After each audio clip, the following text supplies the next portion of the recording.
پناہ مانگتا ہوں اللہ کی شیطان مردود سے، اللہ کے نام سے جو رحمان اور رحیم ہے۔ اور ذرا ان سے اس بستی کا حال بھی پوچھو جو سمندر کے کنارے واقع تھی، انہیں یاد دلاؤ وہ واقعہ کہ وہاں کے لوگ سبت یعنی ہفتے کے دن احکام الہی کی خلاف ورزی کرتے تھے، اور یہ کہ مچھلیاں سبت ہی کے دن ابھر ابھر کر سطح پر ان کے سامنے آتی تھیں اور سبت کے سوا باقی دنوں میں نہیں آتی تھیں۔ یہ اس لیے ہوتا تھا کہ ہم ان کی نافرمانیوں کی وجہ سے ان کو آزمائش میں ڈال رہے تھے۔ اور انہیں یہ بھی یاد دلاؤ کہ جب ان میں سے ایک گروہ نے دوسرے گروہ سے کہا تھا کہ تم ایسے لوگوں کو کیوں نصیحت کرتے ہو جنہیں اللہ ہلاک کرنے والا یا سخت سزا دینے والا ہے، تو انہوں نے جواب دیا تھا کہ ہم یہ سب کچھ تمہارے رب کے حضور اپنی معذرت پیش کرنے کے لیے کرتے ہیں، اور اس امید پر کرتے ہیں کہ شاید یہ لوگ اس کی نافرمانی سے پرہیز کرنے لگیں۔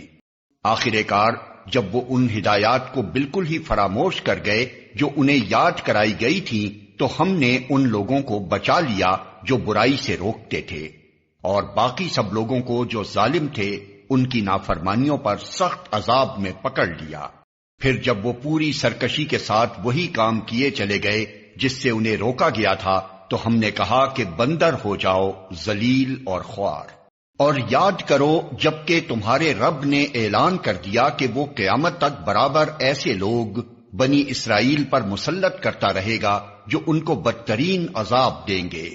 یقیناً تمہارا رب سزا دینے میں تیز دست ہے، اور یقیناً وہ درگزر اور رحم سے بھی کام لینے والا ہے۔ ہم نے ان کو زمین میں ٹکڑے ٹکڑے کر کے بہت سی قوموں میں تقسیم کر دیا، کچھ لوگ ان میں نیک تھے اور کچھ اس سے مختلف، اور ہم ان کو اچھے اور برے حالات سے آزمائش میں مبتلا کرتے رہے کہ شاید یہ پلٹ آئیں۔ پھر اگلی نسلوں کے بعد ایسے ناخلف لوگ ان کے جانشین ہوئے جو کتاب الہی کے وارث ہو کر اسی دنیائے دنی کے فائدے سمیٹتے ہیں، اور کہہ دیتے ہیں کہ توقع ہے ہمیں معاف کر دیا جائے گا، اور اگر وہی متاع دنیا پھر سامنے آتی ہے تو پھر لپک کر اسے لے لیتے ہیں۔ کیا ان سے کتاب کا عہد نہیں لیا جا چکا ہے کہ اللہ کے نام پر وہی بات کہیں جو حق ہو، اور یہ خود پڑھ چکے ہیں جو کتاب میں لکھا ہے؟ آخرت کی قیام گاہ تو خدا ترس لوگوں کے لیے ہی بہتر ہے۔ کیا تم اتنی سی بات نہیں سمجھتے؟ جو لوگ کتاب کی پابندی کرتے ہیں اور جنہوں نے نماز قائم رکھی ہے، یقیناً ایسے نیک کردار لوگوں کا اجر ہم ضائع نہیں کریں گے۔ انہیں وہ وقت بھی کچھ یاد ہے جبکہ ہم نے پہاڑ کو ہلا کر ان پر اس طرح چھا دیا تھا کہ گویا وہ چھتری ہے، اور یہ گمان کر رہے تھے کہ وہ ان پر آ پڑے گا۔ اور اس وقت ہم نے ان سے کہا تھا کہ جو کتاب ہم تمہیں دے رہے ہیں اسے مضبوطی کے ساتھ تھامو، اور جو کچھ اس میں لکھا ہے اسے یاد رکھو، توقع ہے کہ تم غلط روی سے بچے رہو گے۔ اور اے نبی، لوگوں کو یاد دلاؤ وہ وقت جبکہ تمہارے رب نے بنی آدم کی پشتوں سے ان کی نسل کو نکالا تھا، اور انہیں خود ان کے اوپر گواہ بناتے ہوئے پوچھا تھا کیا میں تمہارا رب نہیں ہوں؟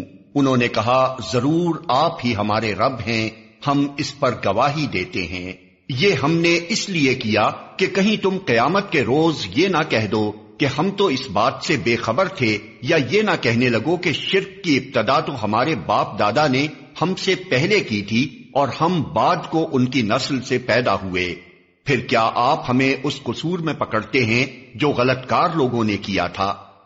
دیکھو اس طرح ہم نشانیاں واضح طور پر پیش کرتے ہیں، اور اس لیے کرتے ہیں کہ یہ لوگ پلٹ آئیں۔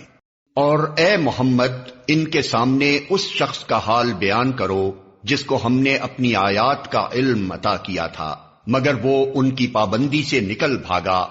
آخر کار شیطان اس کے پیچھے پڑ گیا، یہاں تک کہ وہ بھٹکنے والوں میں شامل ہو کر رہا۔ اگر ہم چاہتے تو اسے ان آیتوں کے ذریعے سے بلندی عطا کرتے، مگر وہ تو زمین ہی کی طرف جھک کر رہ گیا اور اپنی خواہش نفس ہی کے پیچھے پڑا رہا، لہذا اس کی حالت کتے کی سی ہو گئی کہ تم اس پر حملہ کرو تب بھی زبان لٹکائے رہے، اور اسے چھوڑ دو تب بھی زبان لٹکائے رہے۔ یہی مثال ہے ان لوگوں کی جو ہماری آیات کو جھٹلاتے ہیں۔ تم یہ حکایات ان کو سناتے رہو، شاید کہ یہ کچھ غور و فکر کریں۔ بڑی ہی بری مثال ہے ایسے لوگوں کی جنہوں نے ہماری آیات کو جھٹلایا اور وہ آپ اپنے ہی اوپر ظلم کرتے رہے ہیں۔ جسے اللہ ہدایت بخشے بس وہی راہ راست پاتا ہے، اور جس کو اللہ اپنی رہنمائی سے محروم کر دے وہی ناکام و نامراد ہو کر رہتا ہے۔ اور یہ حقیقت ہے کہ بہت سے جن اور انسان ایسے ہیں جن کو ہم نے جہنم ہی کے لیے پیدا کیا ہے۔ ان کے پاس دل ہیں مگر وہ ان سے سوچتے نہیں، ان کے پاس آنکھیں ہیں مگر وہ ان سے دیکھتے نہیں، ان کے پاس کان ہیں مگر وہ ان سے سنتے نہیں۔ وہ جانوروں کی طرح ہیں بلکہ ان سے بھی زیادہ گئے گزرے۔ یہ وہ لوگ ہیں جو غفلت میں کھوئے گئے ہیں۔ اللہ اچھے ناموں کا مستحق ہے، اس کو اچھے ہی ناموں سے پکارو، اور ان لوگوں کو چھوڑ دو جو اس کے نام رکھنے میں راستی سے منحرف ہو جاتے ہیں۔ جو کچھ وہ کرتے رہے ہیں اس کا بدلہ وہ پا کر رہیں گے۔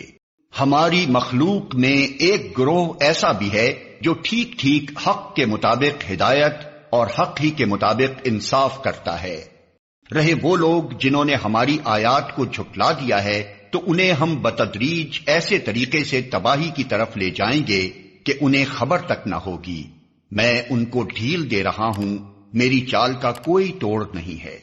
اور کیا ان لوگوں نے کبھی سوچا نہیں ان کے رفیق پر جنون کا کوئی اثر نہیں ہے، وہ تو ایک خبردار ہے جو برا انجام سامنے آنے سے پہلے صاف صاف متنبع کر رہا ہے۔ کیا ان لوگوں نے آسمان و زمین کے انتظام پر کبھی غور نہیں کیا، اور کسی چیز کو بھی جو خدا نے پیدا کی ہے آنکھیں کھول کر نہیں دیکھا؟ اور کیا یہ بھی انہوں نے نہیں سوچا کہ شاید ان کی مہلت زندگی پوری ہونے کا وقت قریب آ لگا ہو؟ پھر آخر پیغمبر کی اس تنبیہ کے بعد اور کون سی بات ایسی ہو سکتی ہے جس پر یہ ایمان لائیں؟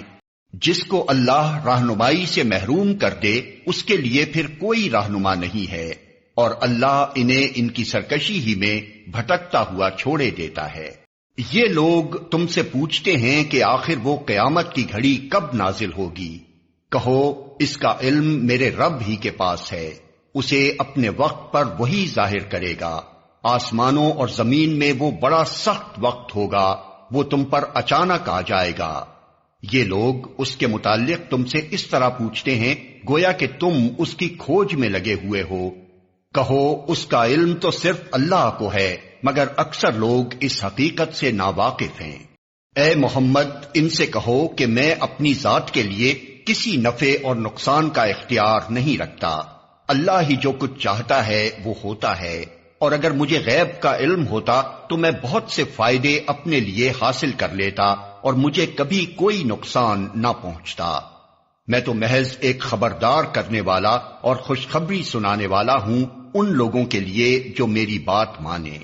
وہ اللہ ہی ہے جس نے تمہیں ایک جان سے پیدا کیا اور اسی کی جنس سے اس کا جوڑا بنایا تاکہ اس کے پاس سکون حاصل کرے۔ پھر جب مرد نے عورت کو ڈھانک لیا تو اسے ایک خفیف سا حمل رہ گیا جسے لیے لیے وہ چلتی پھرتی رہی۔ پھر جب وہ بوجھل ہو گئی تو دونوں نے مل کر اللہ اپنے رب سے دعا کی کہ اگر تو نے ہم کو اچھا سا بچہ دیا تو ہم تیرے شکر گزار ہوں گے۔ مگر جب اللہ نے ان کو ایک صحیح اور سالم بچہ دے دیا تو وہ اس کی اس بخشش و عنایت میں دوسروں کو اس کا شریک ٹھہرانے لگے۔ اللہ بہت بلند و برتر ہے ان مشرکانہ باتوں سے جو یہ لوگ کرتے ہیں۔ کیسے نادان ہیں یہ لوگ کہ ان کو خدا کا شریک ٹھہراتے ہیں جو کسی چیز کو بھی پیدا نہیں کرتے بلکہ خود پیدا کیے جاتے ہیں، جو نہ ان کی مدد کر سکتے ہیں اور نہ آپ اپنی مدد ہی پر قادر ہیں۔ اگر تم انہیں سیدھی راہ پر آنے کی دعوت دو تو وہ تمہارے پیچھے نہ آئیں، تم خواہ انہیں پکارو یا خاموش رہو، دونوں صورتوں میں تمہارے لیے یکساں ہی رہے۔ تم لوگ خدا کو چھوڑ کر جنہیں پکارتے ہو وہ تو محض بندے ہیں جیسے تم بندے ہو، ان سے دعائیں مانگ دیکھو، یہ تمہاری دعاؤں کا جواب دیں اگر ان کے بارے میں تمہارے خیالات صحیح ہیں۔ کیا یہ پاؤں رکھتے ہیں کہ ان سے چلیں؟ کیا یہ ہاتھ رکھتے ہیں کہ ان سے پکڑیں؟ کیا یہ آنکھیں رکھتے ہیں کہ ان سے دیکھیں؟ کیا یہ کان رکھتے ہیں کہ ان سے سنیں؟ اے محمد ان سے کہو کہ بلا لو اپنے ٹھہرائے ہوئے شریکوں کو، پھر تم سب مل کر میرے خلاف تدبیریں کرو اور مجھے ہرگز مہلت نہ دو۔ میرا حامی و ناصر وہ خدا ہے جس نے یہ کتاب نازل کی ہے اور وہ نیک آدمیوں کی حمایت کرتا ہے، بخلاف اس کے تم جنہیں خدا کو چھوڑ کر پکارتے ہو وہ نہ تمہاری مدد کر سکتے ہیں اور نہ خود اپنی مدد ہی کرنے کے قابل ہیں، بلکہ اگر تم انہیں سیدھی راہ پر آنے کے لیے کہو تو وہ تمہاری بات سن بھی نہیں سکتے۔ بظاہر تم کو ایسا نظر آتا ہے کہ وہ تمہاری طرف دیکھ رہے ہیں، مگر فی الواقع وہ کچھ بھی نہیں دیکھتے۔ اے نبی، نرمی اور درگزر کا طریقہ اختیار کرو، معروف کی تلقین کیے جاؤ اور جاہلوں سے نہ الجھو۔ اگر کبھی شیطان تمہیں اکسائے تو اللہ کی پناہ مانگو، وہ سب کچھ سننے اور جاننے والا ہے۔ حقیقت میں جو لوگ متقی ہیں ان کا حال تو یہ ہوتا ہے کہ کبھی شیطان کے اثر سے کوئی برا خیال اگر انہیں چھو بھی جاتا ہے تو وہ فوراً چوکنے ہو جاتے ہیں اور پھر انہیں صاف نظر آنے لگتا ہے کہ ان کے لیے صحیح طریقہ کار کیا ہے۔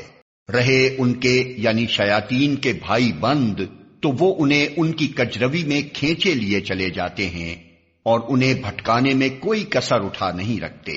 اے نبی، جب تم ان لوگوں کے سامنے کوئی نشانی یعنی معجزہ پیش نہیں کرتے تو یہ کہتے ہیں کہ تم نے اپنے لیے کوئی نشانی کیوں نہ انتخاب کر لی۔ ان سے کہو میں تو صرف اس وحی کی پیروی کرتا ہوں جو میرے رب نے میری طرف بھیجی ہے، یہ بصیرت کی روشنیاں ہیں تمہارے رب کی طرف سے اور ہدایت اور رحمت ہے ان لوگوں کے لیے جو اسے قبول کریں۔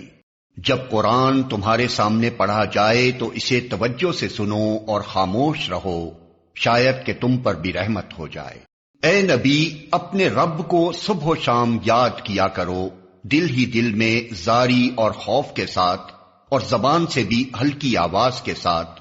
تم ان لوگوں میں سے نہ ہو جاؤ جو غفلت میں پڑے ہوئے ہیں۔ آیت سجدہ۔ جو فرشتے تمہارے رب کے حضور تقرب کا مقام رکھتے ہیں وہ کبھی اپنی بڑائی کے گھمنڈ میں آ کر اس کی عبادت سے منہ نہیں موڑتے اور اس کی تسبیح کرتے ہیں اور اس کے آگے جھکے رہتے ہیں۔